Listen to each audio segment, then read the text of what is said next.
Hello, friends, and welcome to the Bikes or Death podcast. As always, my name is Patrick, and I'm your host.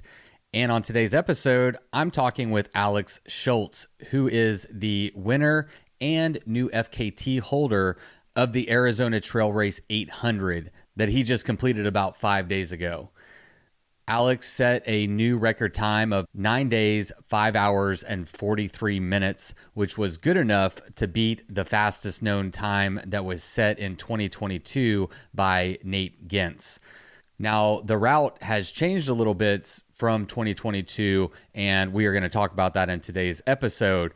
Now, Alex is no stranger to the AZT. In fact, he won the 300-mile version of this race last year.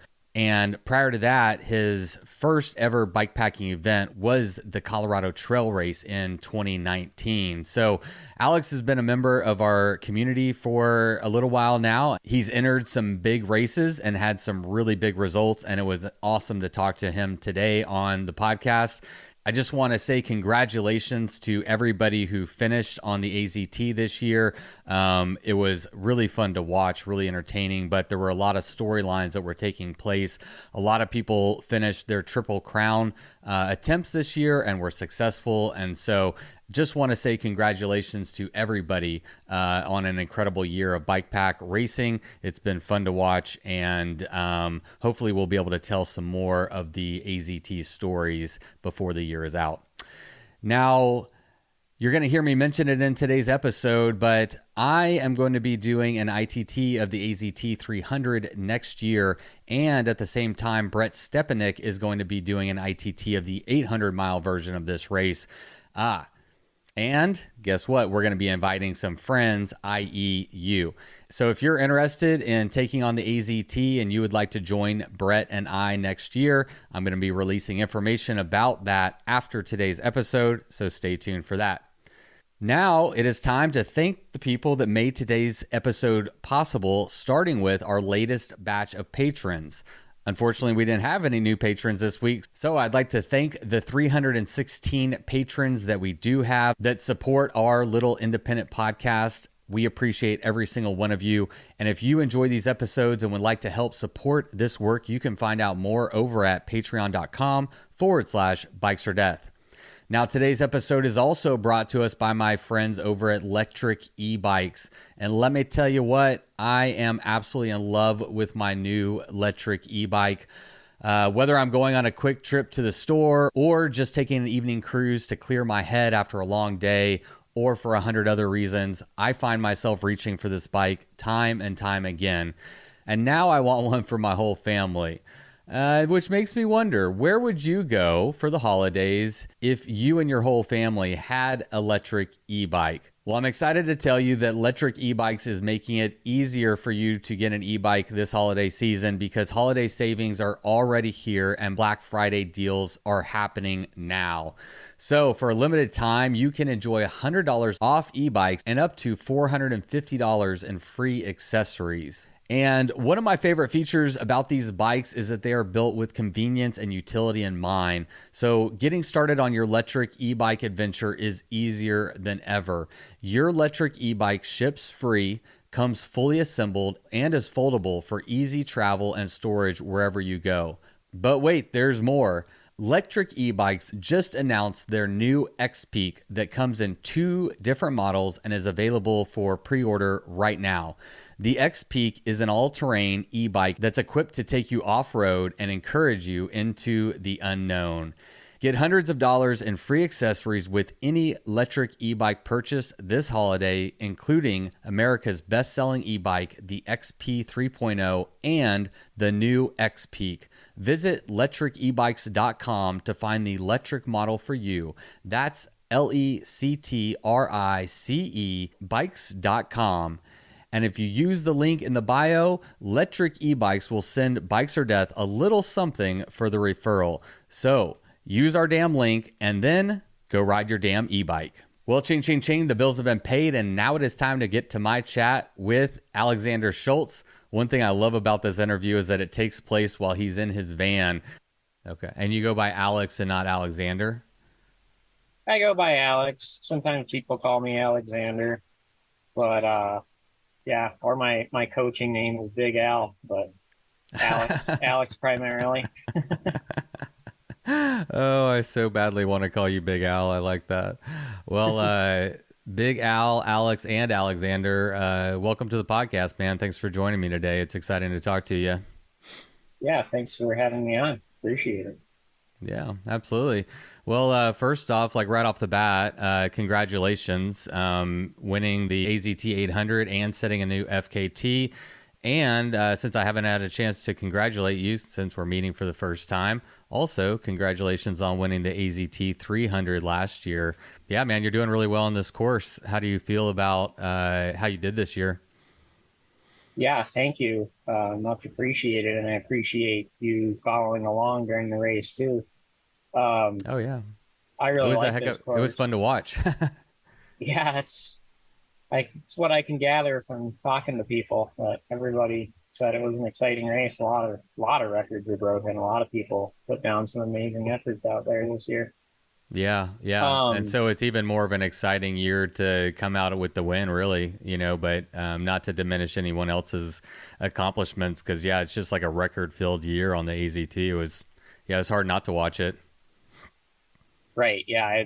I had so many good experiences out there with the other racers, and I've raced multiple races with everybody out there. So it Yeah. was just great to see everybody out there, and we kind of all put each other in good spirits and communicate back and forth. And it's just a really special thing to be able to share it with so many other awesome people at the same Yeah. time that are doing awesome things.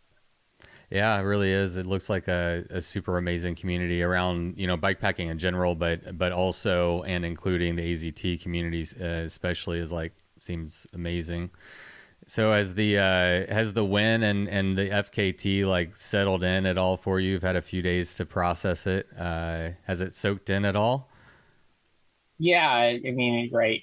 At first, when I finish, it's like, yeah, it hasn't really soaked in. I'm surrounded by Wyatt, bikepacking.com, and other friends that are there. And, Yeah. they're just chatting like it's another day. But yeah, once you kind of leave all that and really process it yourself, it does feel pretty dang good. It feels a little different.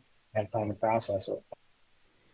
Yeah. So I want to take a moment just to because we haven't met before and to introduce you to the audience. I'm curious. I know you're from you said Minnesota. Is that what you said? Michigan Michigan. I'm so originally. sorry. Oh, you're Uh, good. is that where you're from? Yeah. I grew up in actually lower Michigan. There's two peninsulas, right? And then got out of there, went to college in the Upper Peninsula, and I own a house up there now out of Marquette, Michigan. But all through my whole life, I've been spending time in Colorado, and I'd say half of my life has been spent in the Colorado mountains and half in Upper Michigan.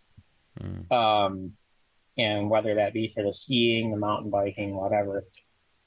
So through mountain bike racing in Michigan, I discovered Colorado probably a little before high school and got into the whole Colorado mountain bike scene. And it didn't take long before I was introduced into the bike packing events. One of my friends actually got me into the CTR, the Colorado Trail Race, was kind of how the whole thing started. I just feel super passionate about Colorado and the Colorado Trail, and that whole passion, I guess, for the mountains and spending time in them on specifically the Colorado Trail, which is just by far my favorite. Every time I'm out there, I am enjoying the trail, even if I'm 500 miles into the race. yeah. Um, and it did pretty well the first one I did, and um, it was like, well, this is really cool. When So, what year was whatever. that? 2019 was the first CTR that I entered during Was the that your start. first bikepacking race? Yeah, like second time ever bike packing, like second time I ever spent an overnight on a bike. Like really had no idea what I was getting into.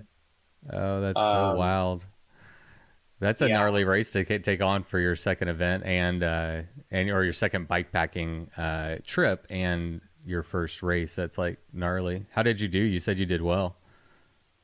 it was like 10th or 12th place, somewhere in there, like a high 5 day finish. Yeah. Um, and I mean, I considered it well for my first time. A high 5 day finish isn't that great, um, but for the first time, I was pretty happy with it. Oh, heck yeah, Um, dude. Just and that finishing it, kind man, of, is a huge accomplishment. yeah, that kind of sparked the whole bike pack racing, ultra distance, passion, I guess, which is really the way I've been leaning recently in Yeah. the whole bike racing scene. Um, and I just love the course. So of course, the next year was it 2020.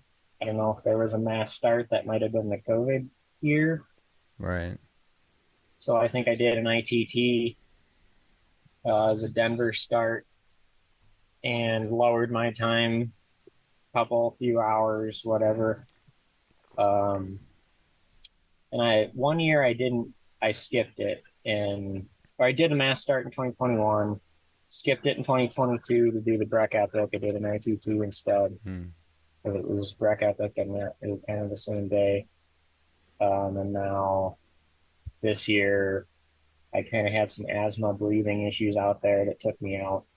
Hmm. And I think I got that resolved. But we'll see when it happens next year. Yeah. Yeah. You'll find out. I was So, pretty bummed about this year. you said that you're kind of living in your van right now.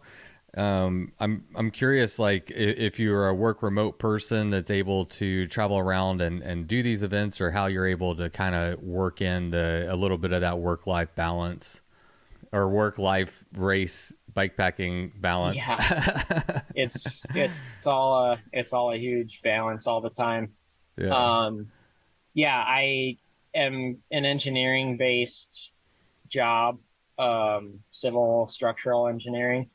Hmm. And I was actually working for a company based out of Marquette, Michigan, when I took off the first time when COVID happened, and nobody was required to be in the office, and that's just kind of how it stayed ever since. And then last winter, I was actually coaching Team Summit in Colorado ski racing, and so I was back and forth between the Vail Valley and Summit County, Colorado, and ran into one of my old employers. And actually, he offered me my other job back that I quit the first time for quite a bit more money that I thought it would take to quit being remote, and lock myself into the Vail Valley, which is very expensive. But I recently decided that that was kind of a dumb decision, and I'm actually taking the remote job back. That is kind of hybrid office. There's multiple offices. There's offices down in Denver, Fort Collins, but I try to avoid the city and stay in the mountains. Hmm. And then of course my home office is Marquette, but I'm hardly ever there. So yeah, we'll see how that goes. I'm starting that job up next week. I gotta go back up to Marquette, and I have other reasons to go up there, family, and to take care of my house, but get back to the mountains for some skiing soon afterward. Yeah, I like the lifestyle, man. It's always really interesting how people are able to, dovetail their passion, their interest with their work, and it takes sacrifice. But I'm curious if you consider a sacrifice, like what's your experience been living in a van and being a little transient, being able to float around and do like these races and stuff. Are you enjoying this lifestyle, or does it kind of wear on you? I really enjoy this lifestyle. I think it kind of goes hand in hand with the bike packing lifestyle, at least for me. Being able to move kind of wherever the next spot is. It's like, okay, this next race is in Arizona. Like I've been in the van for almost a month now, just for the Arizona trail race, which is it's a huge effort. I mean, it's a huge effort just to get to the start line. So it kind of takes like almost a month. I mean, if you really want to prepare and get there and have everything squared away. It almost just takes like dedicating the month of October, at least for me, getting the bike ready, getting the van ready. Okay, I'm going to be in the van for this month and I'm going to do this race. And it's kind of the same thing for CTR, but maybe a little less so.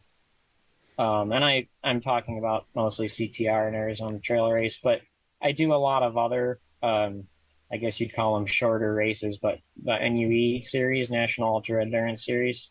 Okay. And like the Mohican 100, Telluride 100. And I kind of just take the van to the next race location, as soon as I can or when it makes sense. And that's the lifestyle, and work from there and get ready for that race. And just, I really have come to love those areas that I go to. Like Telluride, I spent a weekend, I think, before and after the race. So I just kind of go to the next good spot, like where the riding is good. Yeah. And I just come to embrace that. What a really cool thing, because I mean, your cost of living is going way down. You're able to hang out and Telluride and, and actually probably afford it, right? Right. And enjoy Telluride, and you're getting ready for your races and you're working and making money. So yeah, it sounds like a pretty great thing. Just add 2 kids and a dog to your situation, and then let me know how you like it. Yeah, we might be doubling the size of the van at that point. Yeah. Or throwing a trailer in. Absolutely.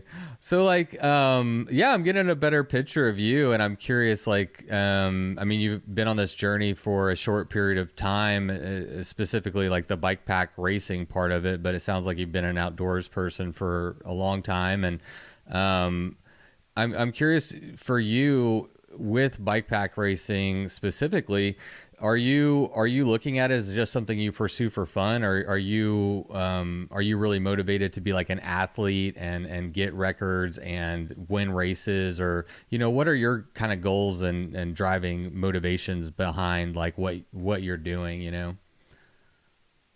I guess in anything I start, I'm always pretty motivated to do well. Like let's do as well as you can, right? But when I start a race, I'm not saying, oh, I'm going to win this race, or I'm going to go set this record. Like, there's just so many things that have to come together, that have to go right in order for that to happen. And I guess it sort of happened this year on the Arizona Trail. Felt so strong in the last 3 days, which was kind of key. But I am motivated to lean more to the bike packing side from here on out. I enjoy all types of bike racing, from fat bike, snow bike racing up there in Upper Michigan. I did a lot of fat bike racing in Leadville last winter. So I just enjoy all types of bike racing. But I guess I will that's the say right answer. Bikes or death, all of them. It's right. Right. Yeah, right answer. There you go. But I will say that, especially with this, and recently I've really embraced the bike pack side of things. And it's just kind of like, maybe I'll use the skiing analogy. For me, it's like, you can have a good day at the resort skiing. It's like, okay, there's a little bit of fresh snow, but like having like that 2-foot powder day is kind of like what it's all about. And for me, it's kind of like, okay, like all these other races are just kind of like just the fluff. Like, these are okay, these are fun. But then the bike pack side of things is like, okay, this is my 2-foot powder day. Like, this is just like an incredible thing. Like, I feel super passionate about this. This is like what it's all about. Like, it all just builds into this like Arizona Trail or Colorado Trail, and hopefully like Tour Divide in the future, soon in the future. It's a big one to make work. But and there's a lot of other bike pack races that interest me, like Pinions and Pines in northern Arizona. That's on my list. There's others I'd like to put on the list. It's just some of them are so huge and they're such huge efforts. It's just like, when am I going to fit these in with work and everything else? Yeah, it's a big hurdle.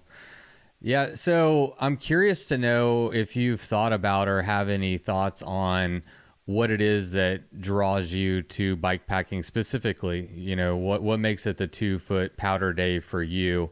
We do see this a lot. Like, once people who are adventurous, who are in all sorts of sports, like outdoor adventure sports, once they find out about bike packing, it's kind of like, okay, this is what I want to do. This has all the components, and so I don't know. Have you thought about that? Like, what is it about like bike packing and racing in this format that really appeals to you? I think the do-it-yourself motto when it comes down to all these bike pack races, they're Mm, self-supported. You get it done for you and yourself. Like you don't take outside assistance. And if you really embrace those rules, like I think you get a ton out of it. And it's like, wow, I like did all of this myself. I covered all of this terrain, fed myself, took care of my bike, like got myself to the finish line, like didn't rely on anybody else. And that's like the roots of the whole thing. And I just really like that I can handle all of these situations, I guess, and kind of bring it all together and like still be in a good mood and make good progress on the bike. I yeah. think is like the fundamental of it. And then like there's just you cover so much terrain, like the Arizona Trail, like desert, super technical, techie riding, steep, rocky descents, like, and then you go up into the mountains and you're in this like alpine trail, and then you descend off the mountains, you're back into the desert, and it's just you cover so much and see so much, and you power yourself the whole way. Yeah.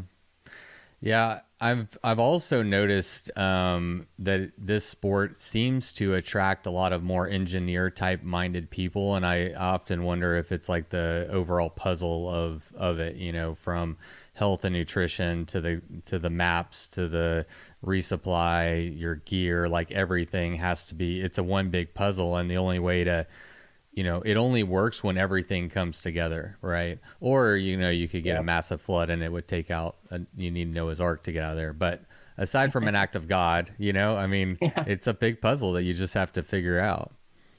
Right. That's, yeah, it's got to be part of the draw too. I mean, definitely the engineer mind, just always trying to figure it out. And like when it's figured out and you feel good and like things are just going amazing out there, like feeling good is just such a puzzle to put together. Like, how do I feel good on this segment? Because when I feel good, like I'm enjoying myself and covering so much ground so much faster, and just making sure you take care of yourself to feel good.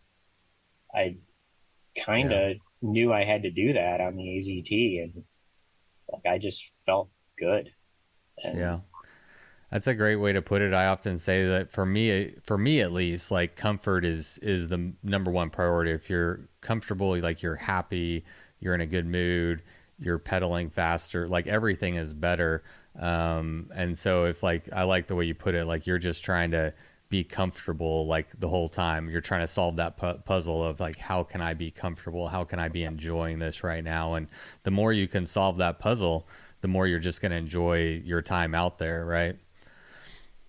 right, like yeah, exactly. And like I tend to really just enjoy the trail. Like when I'm riding the trail well, like I love descending hard, and like if I can keep descending hard and riding technical trail fast, like I'm just even more stoked about what I'm doing. Yeah. So the AZT last year, you signed up for the 300. Was it always your plan to kind of do the 300 first and then do the 800? Curious why, was there any reason why you didn't just go ahead and try the whole thing the first time? Or I don't even know if that was your first time, to be honest. I just assumed. That was my first time on the Arizona Trail, was last year in the 300. Um, yeah, I mean, I really wanted to try something other than the CTR, the Colorado Trail Race last Yeah. year. And I hadn't done much other than that. And I really enjoyed it on the Arizona Trail last year. And my idea is, exactly kind of what you said, do the progression of the 300 and then do the 800. So I went ahead and signed up for the 300 last year, and was like, okay, like I'll do a little bit of research, like enough to get me to the finish line and have a general idea where the water is. Oh, for real? Yeah. And at first time ever touching the AZT, sort of, I hadn't realized that I had touched it till I was already out there. Mm. I'll get to that, but um, did well enough to be considerably ahead of the field. Um, pretty much the entire race. Well, me and one other racer were kind of going.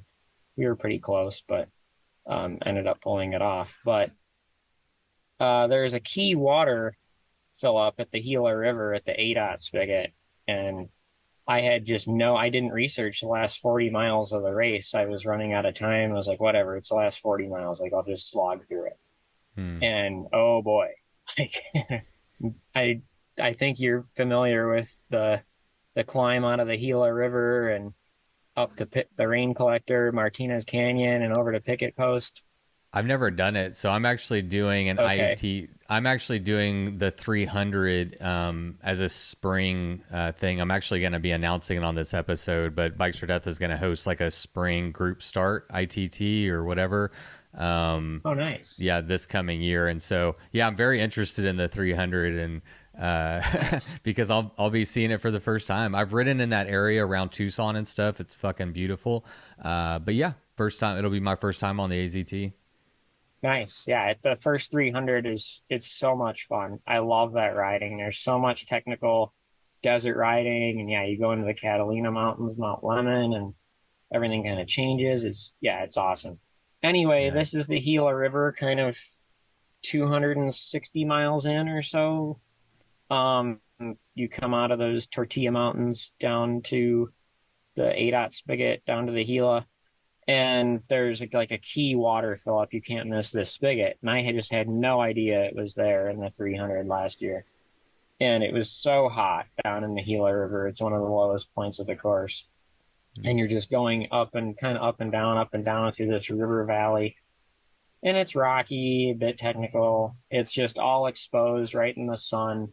I was out of water and was eventually like, well, shoot, like I need to like find access to the river. And I filtered out of the Gila, which then everybody made fun of me for afterward because drinking out of that thing is nasty. But Uh, just filtered a little bit because it was so nasty. And started the first bit of hike a bike up Martinez Canyon. A lot of it is rideable, but hmm. the first little bit's pretty rocky, 2-track from the river. And I was like, okay, I'll have enough, whatever. And got just halfway up the thing and was just so dry. Was out of water for like 2-3 hours, and it was just terrible. And then I get to the top of Martinez Canyon, and I'm like, I'm looking around, like I've been up here before. Like this is totally like familiar. Like there's a rain collector up here somewhere. I was like relieved. I was like, I had been there like 10 years ago in high school, like riding with a Holy. buddy. And I was like, I can't believe this is like so familiar. I know there's a rain collector. And I got to the spot and you can kind of see the rain collector up there. And I was like, oh, thank God. And like, it was Wow. such a haul just to get to the rain collector, but I made it, got some water, finished the last like 10 to 15 miles to the finish. Um, but yeah, it Wow. turns out that I had ridden from the Picket Post trailhead before and I didn't even know where I was in like high school or something. Yeah. Um, When did you find out about the water spigot that you missed or the key water spot? oh, talking to one of the guys at the finish that were waiting for me, there were 5, 6 guys there or something. Like, well, you missed the spigot? And I'm like, what spigot? Um, so that was like an example of a mistake. There were other mistakes I made last year, but Yeah. just mistakes you really wouldn't want to make when you're going for a smooth 800 run. Well, So, yeah, that's a great segue. Actually, I wanted to ask you next. What did you learn from that 300 that you changed or you did differently or that helped prepare you going into this year? So, very topical. yeah, yeah. I mean, there are other things like that. That was the main one. Did you Yeah. change your bike setup or anything? Like, it had to help you, prepare training wise. Like, yeah, did it help you and what did you change or do differently to prepare for the 800? So, yeah, I rode a different bike this year just because I needed another bike. I liked what I rode, the Epic Evo, Specialized Epic Evo, but I knew that I kind of wanted to lean on the side of more travel, and stock, the bike comes 120 in the front, 110 rear. I bumped it up even before CTR this year to 130 in the front. And I just think the extra cush on your hands and whole body with the 130 is just worth it. It came with a regular Fox 34, so I was able to put the longer travel in, not the step cast for. And I knew I was going to want that on the AZT. What are your thoughts on running like front suspension, like a hardtail versus full suspension? I mean, we see a lot of full suspensions, and I don't have a full suspension bike, so I'm like, crap, do I need to get one? I pretty much ride my full suspension everywhere, and to me, maybe it's my engineering mind. I'm always like, this suspension works so well, like why wouldn't I want to ride this like everywhere? And I like to descend really hard. Like that's what keeps me stoked about these races, is just bombing these awesome descents. That's the skier in you talking. Yeah, it is. bombing mountains, dodging trees and cactus and shit. Yeah, the cactus definitely kicked a couple of those, and that hurt, but in the middle of the night. So I'm very like toward the full suspension side. I can't on this course, like if you're just doing the first 300, we would definitely go full suspension. Like there's so much trail. There's not really any detour there around the wilderness areas. If you're going full 800, I could see more hardtail side of things. But like for a fast time, or just enjoying yourself on the first 300, I would always go like around that 100 mil to 120 mil travel rear bike with a 120 to 140 front would be my ideal setup. Last year on the 300, I rode an Ibis Ripley with a Pike on the front 140 and the rear 120, and that was awesome in the 300. All right, you just made a bike sale for a bike shop. We'll see who gets it. Maybe I'll get a bunch of calls after this, and someone will give me a good deal on a bike. Go into the Kind in Edwards, Colorado. Oh, is that? Oh, you got your repping? Yeah. You got your shirt on. Is that your bike shop? Yeah, those guys are awesome, and ski shop. Yeah. What else? Anything else did you change, or any other ways that having that first experience helped prepare you for this year? Yeah, I kind of just knowing what was going to be out there. Like it was so hot the first 3-4 days of this race, like people were posting pictures of like over 100 degrees. And I've never been this hot in my life, like climbing Molino Basin before the Catalina Highway, climbing up to that and then back down, but just so hot. Like, oh my, I thought I was melting. Like I thought I died like 27 times. Like I'm laughing, but in the moment I know that's actually really scary. That heat exposure is no joke. Oh, it was like the worst. So just kind of knowing what was coming, like I left Tucson with 8.5 liters of fluids.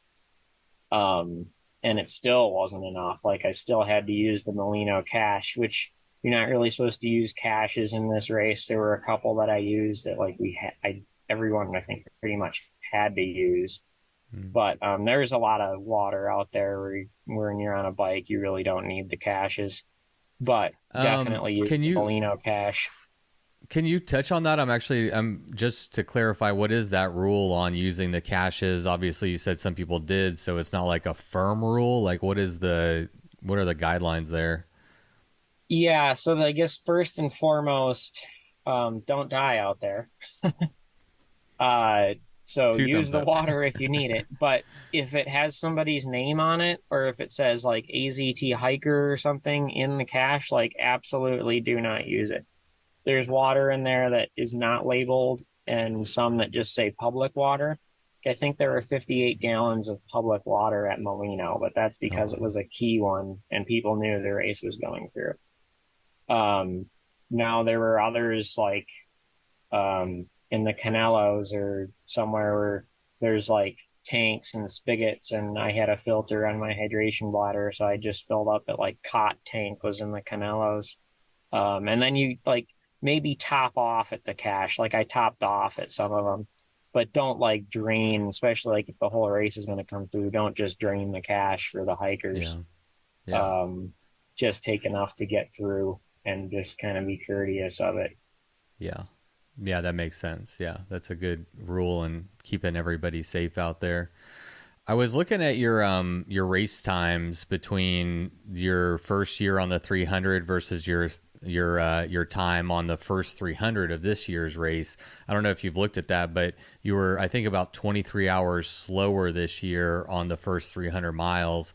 And one thought I had, or I had a couple of thoughts, heat was a thought. Like, I'm actually impressed with all the results because of the heat. That's one of the big things that we were hearing Yeah. about at the beginning of this year's race. So, did the heat slow you down this year, or do you think the slower time is more a factor of just a different race strategy? It's a longer race. You're going to need to pace yourself. It was all of it.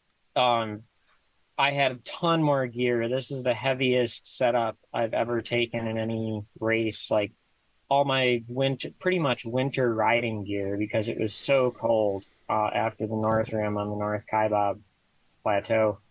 I knew it was going to be cold, and just keep moving is always the key. Take the gear if you think you're going to need it.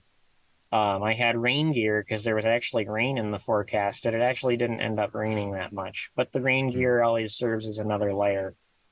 Um, just it was also a longer race than I usually do, so more gear was required and more food than ever because some of the resupplies were a bit further out, further spaced than I normally have. So just Yeah. a really heavy setup too than the 300. The 300, I didn't plan on sleeping. I didn't really take a sleep system. Took like a couple naps when I did the 300 effort, but it was pretty much one huge push. Um, this year I had a whole sleep system, just a ton more gear. But yeah, the heat too. The heat was way worse than last year, but it also made the trail condition better. There was less cat claw, less kind of overgrowth on the trail. Hmm. There's a lot of prickly cat claw sometimes in the first 300. Well, after that too, there's some. But the Yeah. trail condition was really good compared to last year. It rode a lot better. But the main Yeah. thing was actually something you didn't mention, and the course kind of changed. The 300 and the 800 are a little different now. The 800 does what's called the lemon push, and it's spelled with a C in there in the push Yeah. because it Right. goes around that push wilderness, and that's how it's spelled. So instead of riding the highway like the 300 does, the 300 hits Molino Basin, does prison camp there at the bottom, and then you start going up the Catalina Highway to Summerhaven to the Sunset Trail. And it's quite a bit of highway that the 300 takes, probably the most pavement in the whole race. Hmm. And there's not much. The 800 now, instead of shooting up the highway after prison camp in Molino Basin, we stay on the trail and we go up Bug Springs, which is a pretty famous descent in Tucson. And it's pretty ledgy, and you start getting into these 2 3 foot ledges that you're like heaving the bike up, and then it goes up Green Mountain, the next kind of famous descent in Tucson, and it gets even more ledgy. I'd say like upwards of 3 foot ledges, and some where you're like, some I had to like set the bike up and like figure out how to work myself up this thing, this like rock face outcrop. And it was at that point where I started getting these terrible cramps, just weird cramps in my calves that I've never really had before in a race. And it Hmm. was like, it was what, day three, almost day three, end of day two, end of day two in the heat, just pushing hard. And I'm sure it was just lack of electrolyte. It was just so hot, hottest I've ever been in my life, using different muscles to do this lemon push where you're Yeah. pushing your bike up this stuff. Um, So I actually had to sleep for 10 hours that night. Like I knew I just had to lay down as soon as I could. It was like the second time I fell over on the trail, literally fell over from the cramps.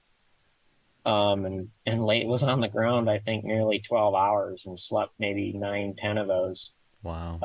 And made a huge recovery and felt great the next day and pretty much felt great ever since then, the rest of the race. But it's What mile would that have been at that you kind of crashed for the second time or fell down for the second time and just stayed there for 12 hours? 140, 150, Okay. I think. And so he didn't change it for the 300 this year as well. It's only the 800 that's going to do the lemon push. Yes, and the reasoning is that, well, there's a couple of reasons. The Highline Trail by Pine to the north that the 800 does, they have redone that trail and it rides awesome. It is one of my Oh, he was redone it. one of yeah, they redid it and it rides Okay. incredible now. And apparently it was a lot slower before. So in order to try to make the times comparable year to year, he had to make the trail harder somewhere else. So I Oh, guess okay. the lemon push kind of makes up for that time difference Oh, interesting. to an extent. And then the other reasoning was like, well, if the lemon push is too hard, then maybe the Grand Canyon is too hard. So we they just kind of said that. A bunch of awesome single speeders did it last year Right. as kind of the preliminary, and now we do part of that route. And I agree. I mean, it's great to try to get the thing I like about the CTR is you can compare it year to year to year. The AZT has changed some year to year to year. So trying to keep the route more comparable in time, in results, I guess, is good. Like if the trail's going to get faster somewhere in the north, like, yeah, Yeah. make it harder somewhere else. Yeah, And it's it's interesting. cool. So go ahead. Oh, it's cool. The lemon push it's something. It's It's I'm, something. I'm So not it's against interesting. it. Do you have any sense to whether or not it was harder this year or whether it was easy and if that contributed to your time? I will say that I had a much harder time getting to the finish of the 300 than I did last year. But that, I mean, it's due to a number of factors, like we talked about the heavier bike, the heat, now the Yeah. lemon push. The lemon push was huge, a huge time suck, especially because of the cramps I had. I'm sure I wouldn't have had those cramps if I was just pedaling up the highway using normal cycling muscles. Um, it was also rode a lot better this year. It was less overgrown. So that was a helpful factor. I don't know if that all the negative factors I think outweighed that helpful factor of the trail being in better shape. Yeah. But I don't know. It was hard. Like it. Well, another interesting point whenever you're talking about, especially like these long races and looking at year to year, is the trail is going to be different every single year. It's always going to change. Weather's going to have an impact, and so it's never going to be a one for one. Like this year was identical to this year, and there's always going to be factors at play. So Right. Right. Like thinking about weather on the CTR, like weather on the CTR can be such a huge influencer. Like if you have yeah, rain out there, if you don't have rain, just a huge factor. yeah. I want. Oh, I know what I wanted to ask you. I'm very interested. Mostly, recently I did an attempt of a route in Texas that was 475 miles long, and I didn't complete it. And a big factor for that was the heat. And I grew up in Texas and have dealt with heat my whole life, but like I don't know. Now I'm 43, and I feel like I'm struggling more as it gets hotter. And I'm wondering, like, did you have any tactics that helped you endure the heat from this year, or did you just endure it and suck it up and keep going? Like, other than taking a 12-hour nap, I guess that's one good tactic is rest and recovery. Yeah. Um, Sort of. I mean, I've had a lot of experiences, bad experiences in the heat in my past in any form of bike racing. And I think I've come to learn like the line that I have to draw where I can't push any harder than this. Like this is it, or my stomach's going to go haywire, or I'm going to cramp, or I'm not going to be able to eat, or something's going to happen, or I can't go any harder than this. So, and I don't really have a way of like knowing that other than I just know by feel. Like if this is how this feels, like it's not like a certain heart rate or certain anything. Like if I go harder than this, like things are going to get bad. So keeping that in mind in the first 100 miles, I just knew that I couldn't go past that point. It's like, okay, it's just ride further into the night and trying to make up for maybe the sleep deprivation later on in the course, which I did get a hotel in Superior to try to recover from the first 3 days of heat. Okay. Just because I knew my body was gonna need it. Like it was just so hot. And I was like, if I can feel good and move faster later, like it's gonna pay off. Right. Yeah. That was kind of the strategy. And every other water fill up was electrolyte that first day. And then the second day, like every single one I put electrolyte mix in as much as I could. And like still wasn't enough. The salt deposits on the jersey were insane. Like just everything was white. Like you could like flick the shirt and just the flaky salt would come off. It was just gnarly, nasty, and just yeah. I think I know that's one thing that really screwed up my attempt was I completely forgot to bring electrolytes, and there's no water resupply for the first like 120 miles on that route. And by the time I got to 120, I didn't recover very well. So electrolytes, that's an easy one to remember. I should be remembering that. What did you what did you do to train? Do you have a training program? What are you doing to get ready for, let's say specifically AZT 800? How did you train? If you do have any type of training program, what does that look like for you? So I do have a general amount of hours I want to hit every week for training. And I'm not incredibly structured. I'm not like, okay, this day is 2x20s or this day is this heart rate minimum. I kind of throw that in. Like I have a few routes in the Vail Valley where I'll say, okay, this is a good 20-minute effort. Like I'm going max effort up this climb. And then I'm hitting some awesome single track on the backside of Vail or something afterward. So like, I guess I try to hit as many of these hard climbs as I can and then just keep it technical, like keep it on trail. Like all of my training is on the mountain bike. I don't even own a road bike. And I probably would if money and everything wasn't a factor. You had a bigger van. Yeah, right. Storage is one of them. I would totally benefit from just miles on the road, but also what keeps me passionate about it is these awesome trails that we have in Colorado and just hitting them all the time. And it just so happens that all these bikepacking races are pretty much all on the trail and technical trail.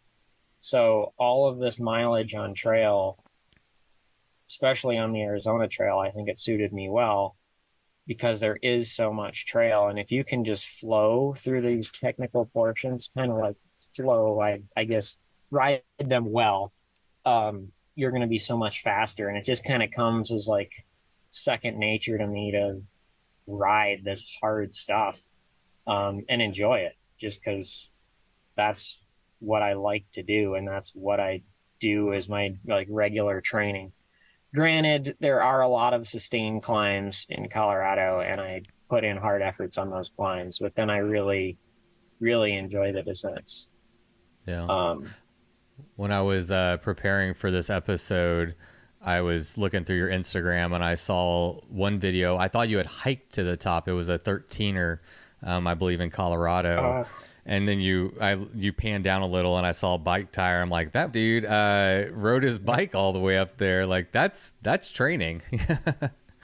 Yeah, I don't know if you're talking about the one. I actually climbed Mount Elbert with the bike, which is the highest 14er in Colorado, with the bike on my back with my Grand Canyon portage setup to Oh, I kind of didn't see that train, get one. ready.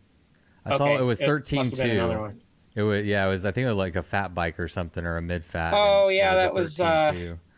yeah, that was in the Mosquito Range, between Fairplay and Leadville last winter. I was eyeing that up for a while. I was actually living at about 11,000 last winter, doing a dog sitting gig actually for this woman that wasn't at the house very much and living there for free, and doing my engineering remote job from there and coaching Team Summit, Yeah. mostly at Copper Mountain and Breck. But just because I was on that side of Vail Pass, I'm very much a Vail side of the Vail Pass kind of guy. But within Summit County, last winter a lot. But for the Colorado people that know, anyway, yeah, I was living right by that mountain and um, was eyeing that up. And yeah, I was like, I'm gonna go right up to 13 in whatever January, February.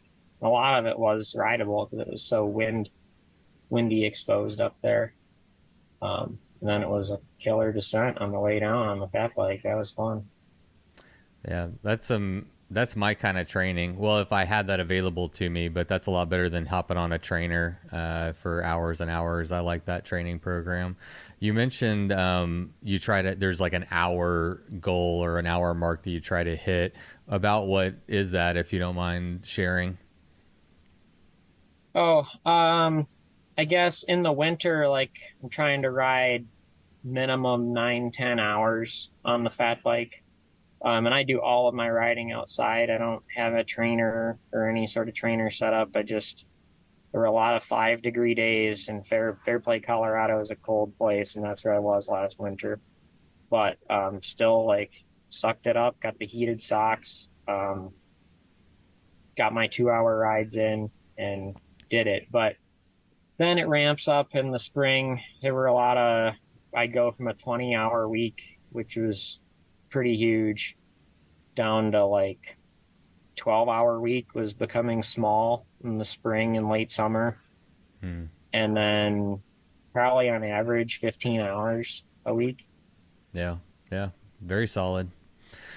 Yeah. Um, let's get into this year's race. It was an exciting one. How are you feeling going into this year? Like, were you feeling hopeful? Did you? Let's ask you. Let me ask you this as well. Like, what goals or aspirations did you have going into this year's race?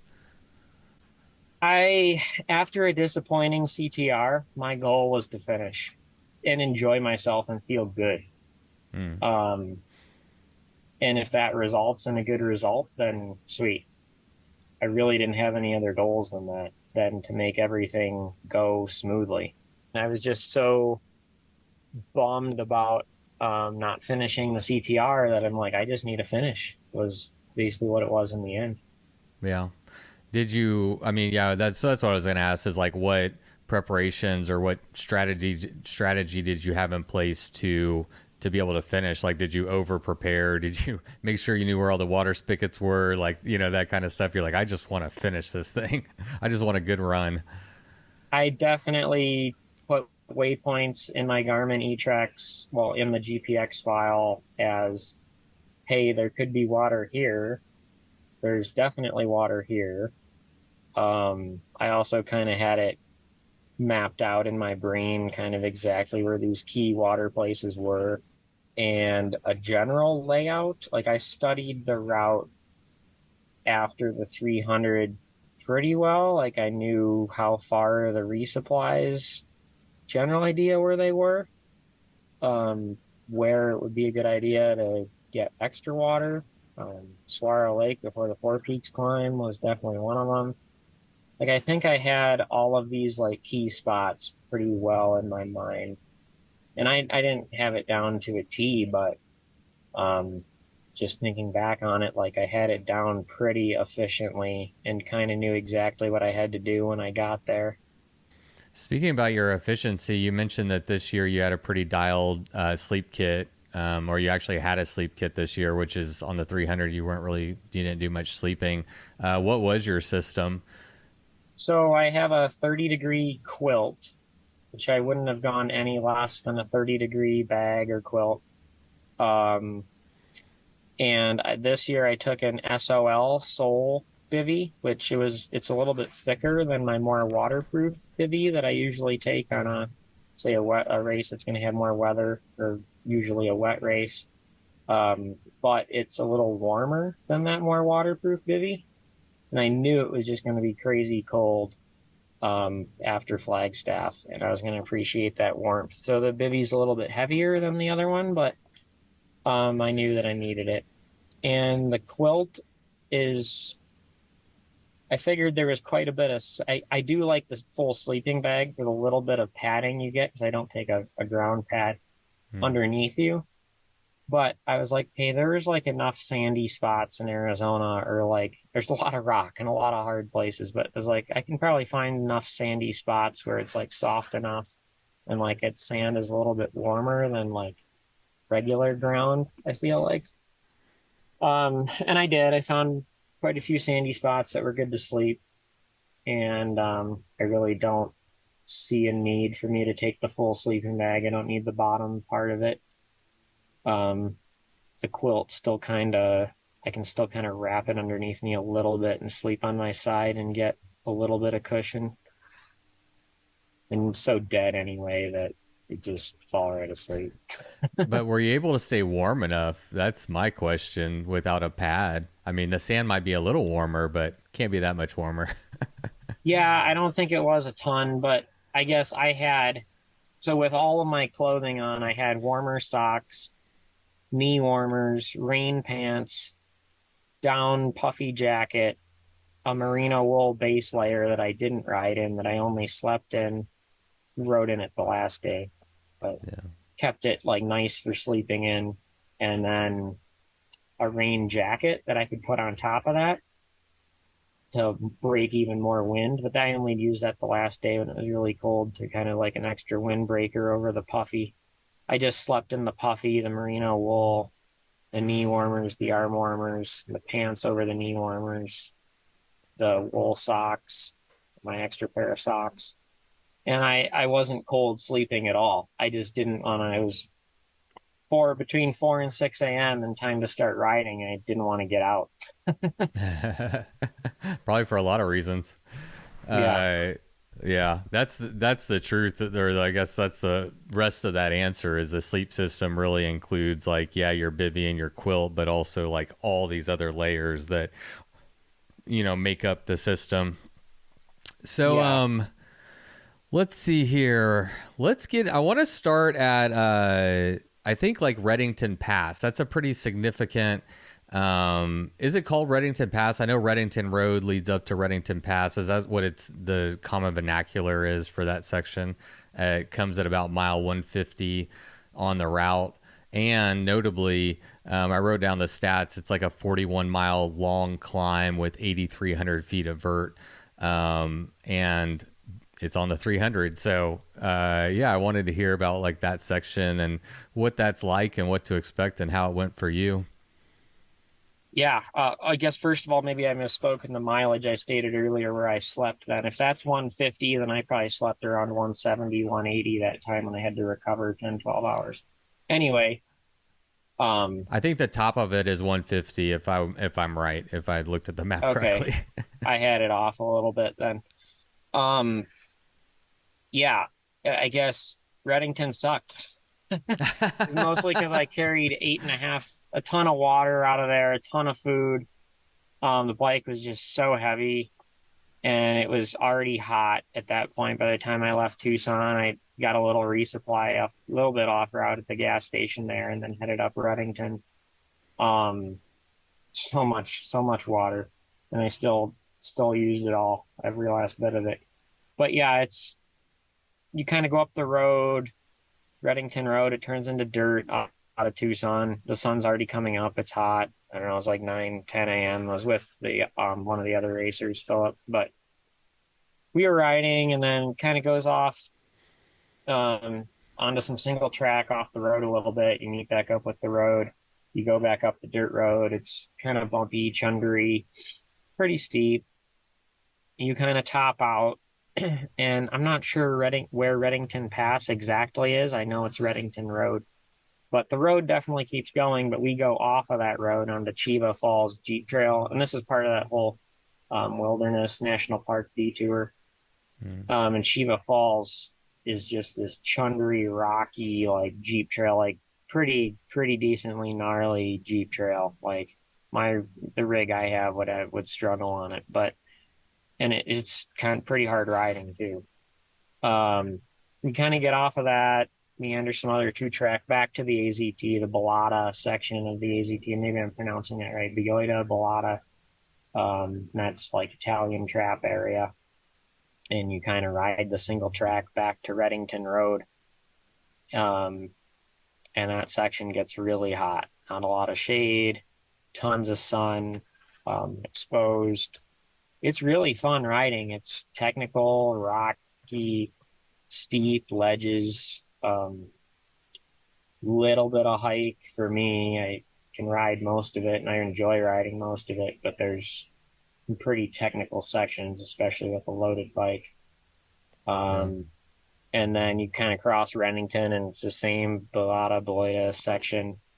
Or maybe it doesn't change to Beloita till after Reddington, and before that's Italian Trap. But anyway, ride that section toward Milagrosa Trail, which is a pretty famous trail in Tucson. Really awesome descent. You ride past Milagrosa, and it just stays techy most of the time. And you kind of climb out of there toward Molino Basin, and then descend. Once you top out of this thing, it's got to be 1,500 foot hike a bike, maybe a little less than 1,500, maybe closer to 1,000. But it's just rocky, chunky. It's a hike a bike out of there. Never been so hot in my life, climbing out of there. And then you kind of top out and descend this pretty techy descent down to Molino Basin. But that's kind of that whole Reddington climb up toward the Catalina Highway. Is there any water resupply in that section? You said you were carrying 8 liters. Yeah, there is a tank, Italian Trap tank off of the 2-track just after Chiva Falls, but I had heard it was dry. There was water in it last year. Didn't even stop. That's where the Molino, and I had seen on the group that Molino catch was stopped. And just thank God I was able to fill up with one of the 58 gallons that was at Molino. Otherwise, that is one of the hardest stretches of the whole route, is carrying water through there. If it wasn't that crazy hot, I might have been able to get it. There's a little spring on Green Mountain Trail, which the 300 doesn't do. The 800 goes up Green Mountain as part of the Lemon Push. Might have been able to hit that spring just fine, but it was just so hot. I went through all of the liquid that I had. Yeah, good to know. Good to know. Noted. Yeah, on the 300 hits the highway. There is a little, like, last year there was water in this little river kind of off the highway before the visitors center toward the top. The visitors center before Sunset Trail, before Summer Haven, has water. But I actually was so dry that I filled up with the little river off the highway in the 300 last year. Okay. Yeah, well, I definitely have my homework ahead of me. This is part of my homework. You're helping me with my homework. It's going great so far. You're doing great. Thank you. Yeah, man. So there was after Reddington, it seems like this is when maybe the race started to develop a little bit, where at least from like the dot watcher perspective that was going into Superior at mile 300. From your perspective, were you in a race? Were you in race mode? Or were you just in your own head doing your own thing? Yeah, I kind of did get into race mode, and it's probably from the amount of caffeine I had at that point. So I actually was just so spent the first 3 days in that heat. And when I left Summer Haven, I'm like, okay, enough food to hit picket post. Like, that's what I did last year. And of course, I have to go quite a ways past picket post to the next resupply. I mean, there's resupply at you could get food at Queen Valley, which is only a couple hours past Picket Post, but I had zero left at Picket Post at Superior at the finish. So I actually had zero before that. I ran out of solid food at the ADOT spigot where you hit the Gila River. It's like, okay, I have a ton of this Flow Formulas drink mix left with caffeine. Like, this is enough to get me to Superior, which is just fine. I'll go into Superior tonight and I'll get a meal and food and whatever. It's a few miles off route. But I drank so much of that Flow Formulas mix that I had so much caffeine in me at the point where you make a big right-hand turn to start climbing into Martinez Canyon, and you're kind of climbing out of the river valley. You're just up and down to this Gila River Valley for so long, and it's so hot. And I was fine. I was drinking my drink mix. I liked that stuff. It was still all good. I knew it would get me to Picket Post.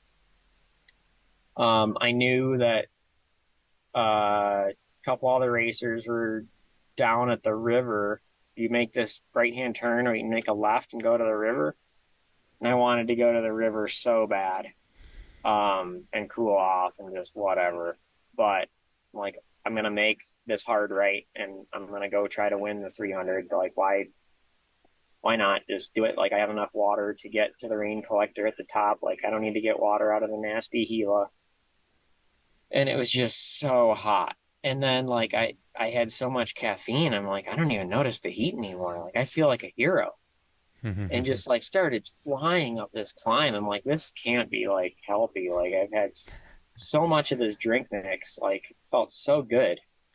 And hit the rain collector, and Wyatt Spalding from Bikepacking was there, take a picture. I'm like, yeah, man, like, feel so good. I had so much caffeine. And then it started to fade off as we're kind of traversing toward Picket Post. And there's a few climbs, long traverses in there. And then I finally hit Picket Post to finish. John Schilling was there. The other people are there. I was like, yeah, I'm out of food. Like, I got to go into Superior. And the caffeine had wore off at this point, just feeling dead. But rode through the AZT, past that a little bit, where you hit a dirt road, and pretty efficient to get from this dirt road. Instead of going left, go right into town. Got some food, felt way better. It was like, oh, shoot, it's 9 o'clock. Like, I'm just going to stay here, let my body recover. Stayed in the little motel in Superior, and felt great that next morning. Started pedaling 5:30, 5:45, and caught back up to a bunch of the racers at the Bosch's, the resupplying Gold Canyon. And it's kind of funny, there were 4 of us outside the building there doing our resupply, and just food everywhere, bike stuff everywhere. We're all just scrambling, packing the stuff into our bikes. And I really appreciate everybody else in the race at that point. I was like, this is awesome to be out here with you guys. Well, that was going on from the dot watcher perspective. It was fun. I was glued to the track leaders because Katya, you and a few others like stopped in Superior. Katya kept going and put a pretty good lead on you, or on the group, on the field. And from what I could tell from track leaders, you wouldn't catch her or catch up to her again for another 150 miles. So were you surprised that she skipped Superior and kept going?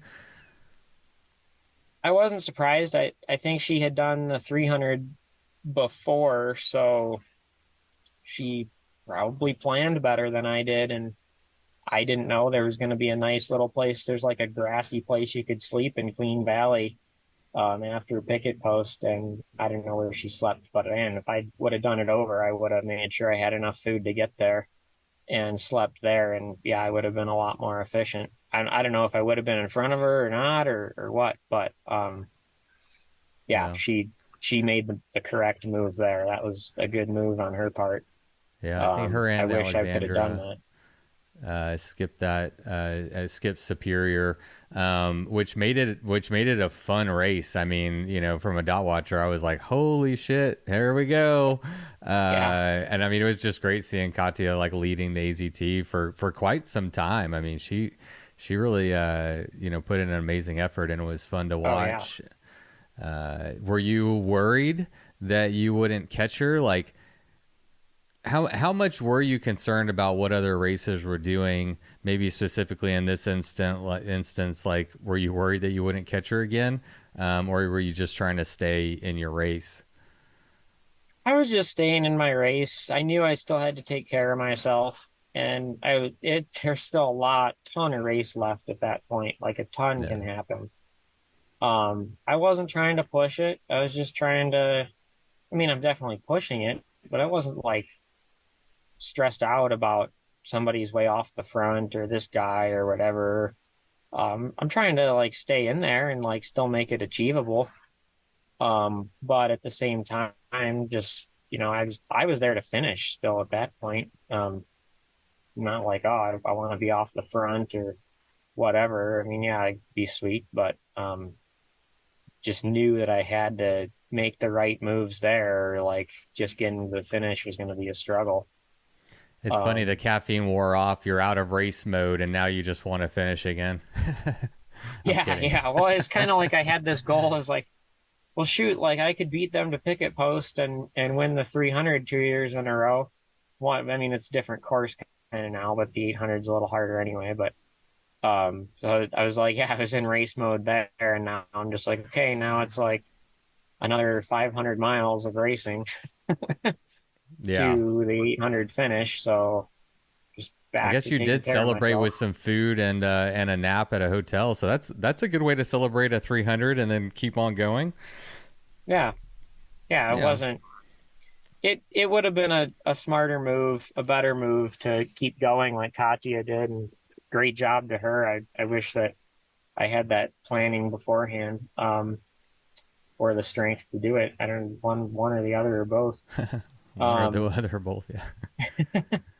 but I I don't know. The hotel in Superior just might have allowed me to feel really good, like I did the last 3 4 days, and just made Right. some huge moves there.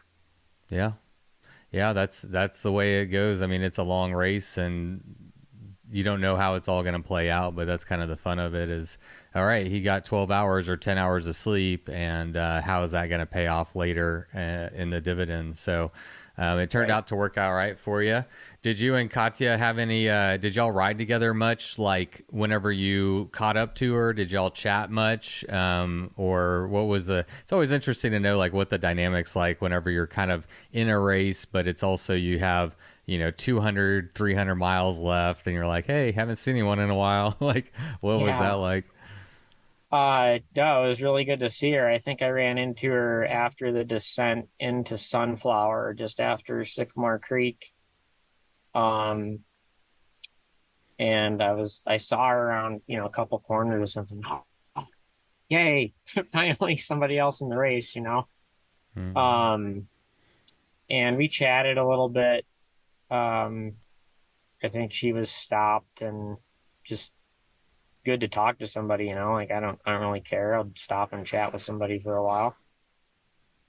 And but eventually you're like, hey, well, I guess I'm gonna keep rolling. I gotta go. Or urgency starts to creep in, and then there was a little gap that formed between me and her after that. We didn't really ride together. She was stopped at the time, um, but um, she caught back up at Payson as I was getting food and resupplying at the Bosch's, the grocery store there. And I actually saw her. She had her bike in the cart area, and I had just brought mine right into the little food area where you sit down and eat. There was like Hmm. nobody in this store. It was like 8 at night. Yeah. Nobody cared. I had my stuff plugged in, stuff just sprawled out over this little dining area. People were like, "What are you doing?" "Oh, that's awesome!" And nobody cared. I had everything all over. So then I saw her out there. I'm like, "Hey, like, just you can bring your bike in over here. Like, there's plenty of space." So we both had our bikes, like all the stuff just sprawled out all over the dining area at the grocery store. And we chatted a bit there. I'm stuffing food in my face, and she's organizing whatever. But I don't know, it was maybe a half hour chatting there and just letting stuff charge. And we were talking about what I was going to do, what she was going to do.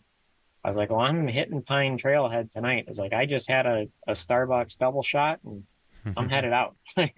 I'm going to do it. And I think that convinced her to go hit it, which I haven't been able to talk to her much afterward, but I think she might have regretted going out and doing it.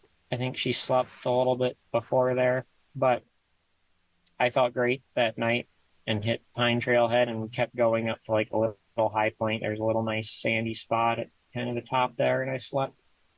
And I didn't see her or anyone. Yeah, I don't think I saw anyone after that. What's that? I said ever again until the end. Yeah, I think that's the way it went. So like, yeah, I think like by Flagstaff, which is at mile 600, you had about a 50-mile lead on the rest of the field. I'm wondering, like, is it easier? Is it harder? Is it more enjoyable? Whatever, to be chasing or to be at the lead? Like, I guess which one has more pressure? Which one do you like the best? Yeah, that's a good question. I guess I like leading it. Who doesn't, right? Good answer. Being at the front's pretty good. Yeah. I mean, I was thinking about maybe staying somewhere in Flagstaff that night, but it ended up being like 2, 3 a.m. by the time I really got close to the highway there at Flag. And I was like, there's a sandy spot here. I'm just taking a 2-3 hour nap, and I'm going to go hit the cafe when they open at 6 and get my food and hit the gas station and be pretty efficient and get out. But bike wasn't really shifting at all at that point. I had to kick the derailleur to get it to actually go down, to get it to move. The cable was just so gummed up. So I actually stopped at the gas station. It was a little bit longer stop than I wanted. But I knew people were coming still, so I wanted to be efficient. But bought a can of spray lube at the gas station, sprayed as much into the housing at either end as I could, tipped the bike upside down, got some movement again, set the cable back up, and now I could dump like 4 gears and it would go down instead of me having to kick it. And then nice. I'd have to go up from there to get it back into like the second one down from the top. And it's still, it wouldn't want to go down from the granny gear. So I had to set the limit a little bit where it would be just barely enough to get into the granny, and it would keep it off of it enough where it would then go down. So sometimes I couldn't get into the granny gear quick enough for a climb in those San Francisco mountains peaks and some other climbs after that. I was only in the second one. It was just so steep. I'm like, okay, just whatever. Like, don't even stress about it. Get off, hike. Like, don't break a chain. Yeah. Don't break a chain. Yeah. Don't need a major mechanical. I mean that's a mechanical problem, but it's you're still riding your bike. It's just a pain in the ass. But losing a chain, that's a non-starter. Yeah. By the time you got to Grand Canyon, which is at mile 700, you still had a 50-mile lead on Phillip. I'm curious, like, how you were feeling dropping into the Grand Canyon for the first time. At some point, did you start to like, man, I can win this?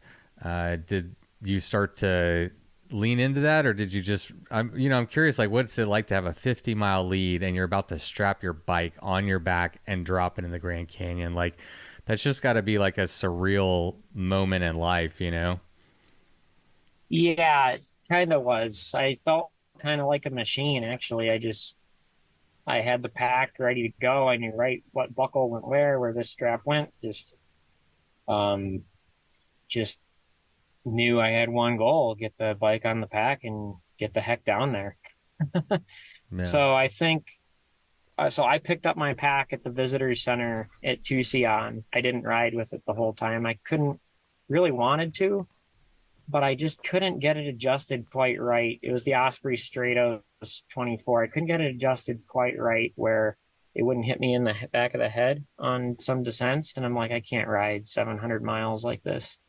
Maybe I can figure it out in the future, but the way I timed it, I hit Tucson just before midnight, hit the taco joint that was still open that night when I rolled in. Got 4 hours of sleep in a hotel there.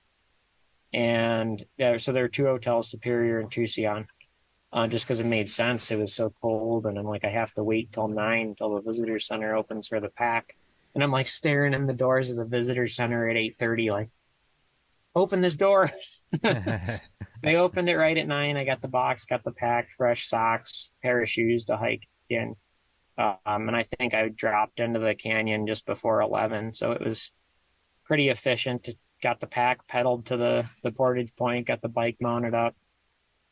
And I felt like I made good time down to Phantom Ranch at the bottom. I think I made it 3.5 hours, and drank 4 lemonades at Phantom Ranch. They have a little bar concession stand there, and proceeded on just a long, like, meandering North Kaibab. Just kind of follows the river creek there, and so then you get to the end of it and you look up and you're like, wow, there's the switchbacks. There's the switchbacks. What was this pack that you were using, and how did you alter it or whatever to get it to work with a bike? You didn't really alter it at all. It just had some straps on the side that kind of like set the bike where I wanted it. Like I attached one to like the top tube and one to like the non-drive chainstay. And that kind of got it centered where I wanted it. And then I just had like gear straps, ties that went through the frame. I think again, like one to the top tube that really cinched it down. They were like flexible, so they got tight and went into a hole and wrapped around. And then one to the chainstay again, maybe one to like part of the down tube. And that kind of kept the bike from moving. And then to move the handlebars so that the my handlebar bag wouldn't hit, I just used like a gear tie on the handlebars to kind of pull them back the other way. And that worked pretty well. And then just some straps strapped my front wheel. The rear wheel was in the air, drive side out, and the front wheel was attached to close to the rear wheel, and the helmet just strapped on to the back. I threw my day riding, my regular pack into my Osprey pack and cinched the bike down on top of that. Had a bunch of snacks in there for the ride from North Rim after I was done to the finish. When I hit North Rim, I just threw the Osprey pack by the dumpster, threw on my day riding pack, and someone got a nice Osprey pack, but I didn't really care at that point. Oh, that's wild. I wonder if we'll ever find out someone's going to listen to this podcast, be like, oh, that's where it came from. Thank you, Alex. Yeah, right. An Osprey pack with a history, and Right. a cool history too. How much did that pack weigh? Any idea what your setup weighed, and how well did that setup perform? I mean, this is something super unique to AZT, is hiking with a bike on your back. So, yeah. I didn't weigh it. I didn't weigh anything. I kind of would like to, but it just seems like it's all I can do just to get my gear squared away, get the whole bike serviced, like get everything packed, just get ready for this race. It's like, I don't even care. I'm not even going to set the scale up and set it on it. So I never do. I feel that. It had to be close to 50. I'd just throwing a number out there, though. I really don't know. It was dang heavy. Yeah. Heavier than anything I'd ever want to take backpacking. The shoulders definitely hurt from the pack, but that actually wasn't the worst part. The worst part on the switchbacks was the feet. Maybe it was just that I didn't wear the shoes enough beforehand. I actually bought them at the thrift store in Moab on the way down. Oh. But they were like nice. I was like, these things fit amazing. I'm going to wear these other than my old pair of tennis shoes I was going to wear. I wore those, and it might have been a bad decision, but my feet made it. They're still recovering. There's still some raw skin, but it worked out. I kept the shoes. I did throw the shoes in my regular pack. So you weren't that mad at them? Yeah. What did you think about the Grand Canyon section? I mean, everybody has to do it whether they want to or not, but did you enjoy that section, or would you rather be riding your bike instead of carrying it through the Grand Canyon? I enjoyed it to an extent. Of course, I'd rather be riding my bike, but it's just so unique to think about. You have to get through the Grand Canyon to do this race. Like, that is part of it. And whether you embrace that or not, like, that's part of the race, and like, just do it. It's like, yeah, of course I'd rather be pedaling my bike. And there's some trail through the Grand Canyon that would be fun on a mountain bike. And I Oh was just like, man, wow, this trail would be fun to ride. But it's just part of it. It's like, figure it out, embrace it, and embrace how hard it is. And like, that's just part of getting through it. part of the puzzle. Part of the Yeah. puzzle. I What? like it. I like it in Yeah. the end. Right. Yeah. It's cool. It's unique. It's very cool to. You got to go across Arizona, and the Grand Canyon's in Arizona, and this is the way to get across. So it is what it is, and love it or hate it. I think everyone probably actually loves it. It is what that race is. So you can't separate the two. Right. Let's talk. Let's talk your highs and your lows. What was your favorite moment or section on the course, and what was the hardest or more challenging part of the course or moment? Oh, my low has to be, there's two lows, and it's got to be that one where I just had cramps and just couldn't keep going on the lemon push and just had to make a recovery. And the next one, the Gila River, just up and down and just crazy heat. Just, when is this going to end, when I was running out of solid food and I just had the flow formulas. Um, High point, probably riding from Pine Trailhead or just above it toward Mogollon Rim and hitting Flagstaff in that same day. It's probably like my biggest push in one day, but I also just felt amazing. Like, I felt I was enjoying the trail. The trail was fun. Like, it was so much single track. Um, it was then in a totally different environment. You go from like desert environment to like thick forest, this thick pine forest, and um, it's cool out. Just everything changed so much, and I was just so stoked to be there. I'm like, I love where I am right now. Like, I'm gonna hit Flag tonight. Like, I loved how the trail rode by Flag. Um, that has to be the high point, just making that huge push. And it's not like there was like special scenery there. I mean, climbing up the Mogollon Rim, you're kind of looking out and you're like, everything looks green, and there's these huge hills, mountains you can see that are now green. Um, but mostly just being in this thick forest with this trail, I could just find the flow on and just kept playing the hammer down. Yeah. Sounds beautiful. I love it's one thing that attracts me to that area is just the diversity of, ecosystems and terrain. And it's just, yeah, it's beautiful. It's unique, challenging. It's going to be hot. It's going to be cold, technical, flowy. Like, it sounds pretty epic, I can't wait to get out there. What's next for you? You mentioned Tour Divide earlier on in the conversation. Yeah, I'd be interested to hear like what your thoughts are with Tour Divide, or you also mentioned you're going to be doing the Colorado Trail again. So what do you got? What do you got on your radar? Yeah, it's probably leaning toward more bike packing focused. I guess I'm pretty stoked about the bike packing side of things right now. Tour Divide has been on my radar for a long time. It's, as you know, there's a lot of factors that got to come together. I currently got to even throw a bike together for it. I'm not going to ride a full suspension on that. I think it'd be too tedious. How tall are you? We'll Yeah. just switch bikes. Yeah, right. I'll Do borrow yours for the AZT. You can borrow mine for the Tour Divide. Yeah, perfect. Nice. I got 3 full suspension bikes you could borrow if you want. There you go. I came to the right place. Yeah. Um, yeah, I got to figure a bike out. I got to build a bike. Got to figure out with work. There's a lot of things got to happen, but yeah, Yeah. it's if it doesn't happen next year, the Triple Crown is going to happen the following year. I'm doing everything I can to try to make it happen next year. I really want to, but a lot of things got to come together in life. Um, Yeah.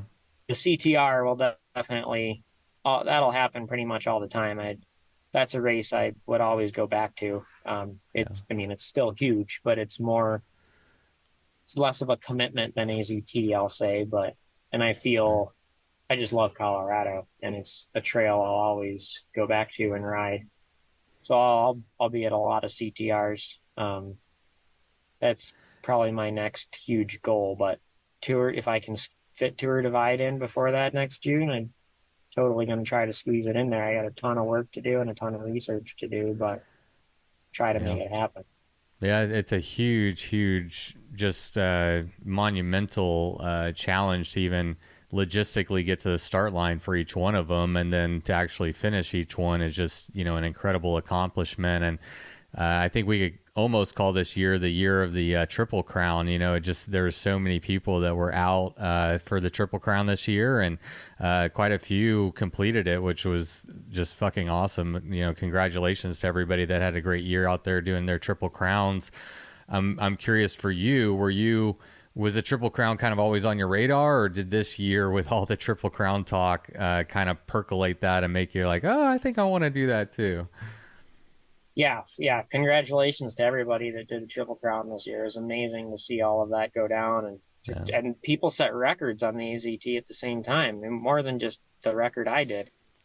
Um, but yeah, it's always been on my radar, and I've been telling myself for the past year it's got to happen before 2025. Um, now it's kind of like seeing all this happen. It's like I gotta make this happen somehow. So Yeah.